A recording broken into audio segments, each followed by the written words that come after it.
오늘은 성령의 은사 중에서 능력의 은사에 관해서 우리 함께 살펴보도록 하겠습니다. 이제 이 어느덧 성령의 은사 고린도전서 12장에 나와 있는 9가지 은사 중에서 거의 다 끝났습니다. 이제 오늘 이 능력의 은사하고 나면은 아마 영분별의 은사와 방언의 은사와 방언 통변의 은사 뭐 이 정도 3개 정도가 남아 있을 것 같은데요. 우리는 예수 믿으면서 그냥 예수 믿으면 안 되고요.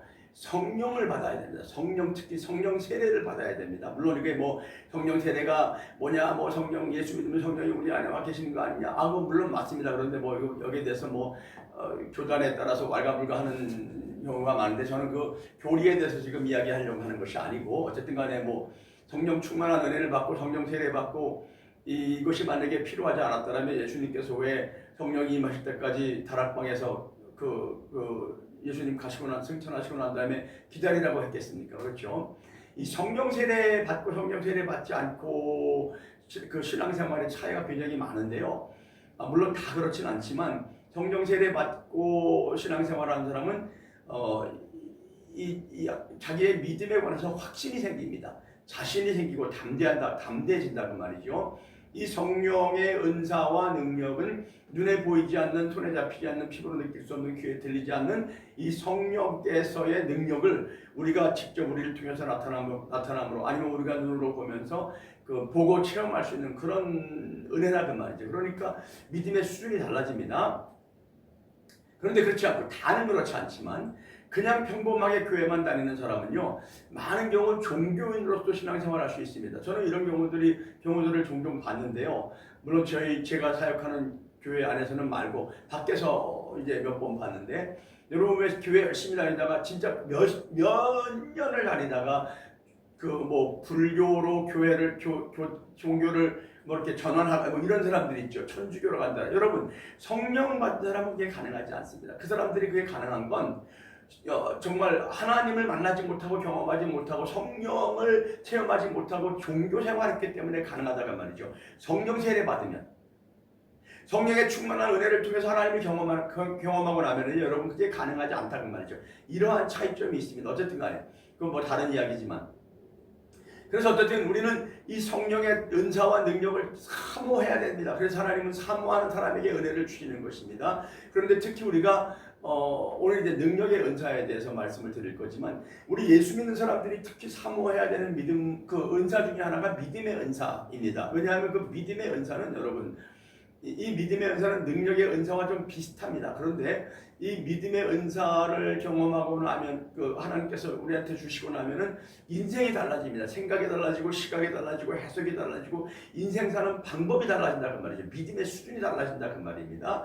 그래서 정말 이 믿음의 은사는 우리 신앙생활에 있어서 얼마나 중요한, 특히 요즘 같은 세상에 절대로 필요한 은사가 아닌가 생각을 합니다. 어쨌든 간에 이 믿음의 은사와 비슷한 은사 중에 하나가 바로 능력의 은사입니다. 이 능력의 은사는 하나님께서 그 성령의 능력을 통해서 자연을 초월하는, 그래서 어떤 초자연, 그러한 하나님의 나타나심을 증명해 보이는 그런 것이 바로 능력의 은사입니다. 다시 한번 말씀드리지만, 어떤 사람들은 뭐 신앙생활하면서 예수 믿으면서 뭐 초자연 어쩌고 좀 미신적이다. 여러분, 하나님 자체가 초자연입니다. 성경 자체가 초자연입니다. 성경 창세기 1장 1절부터 요한계시록 마지막 9절까지 여러분 초자연적이지 않은 기록이 없습니다. 그러니까 우리는 자연을 초월하는 그러한 어떤 이야기를 떠나서는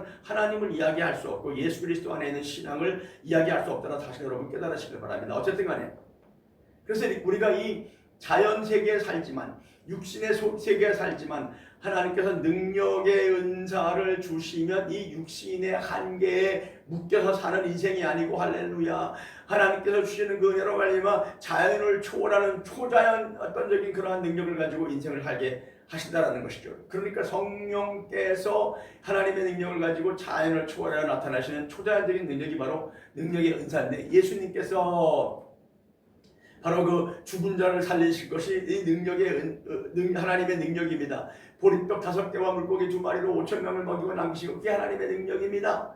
물이 포도주가 되게 한 것 그게 하나님의 능력입니다. 또 예수님께서 귀신을 쫓아내신 것 이게 다 하나님의 능력이라 그 말이죠. 그런데 이것이 예수님만 하시고 떠나고 끝난 것이 아니고 예수님께서 떠나시기 전에 뭐라고 말씀하셨습니까? 나를 믿는 자는 나의 하는 일을 저도 할 것이고 또한 이보다 큰 것도 하리라. 이는 내가 아버지께로 가니라. 다시 말해서 내가 떠나면 내 안에서 역사하시던 그 성령께서 너희에게 임하셔서 너희도 나와 똑같은 그 능력을 행할 수 있도록 너희 안에서도 성령 하나님께서 하나님의 그 살아계심을 나타낼 것이다, 증거할 것이다 이렇게 말씀하고 계신 거였거든요.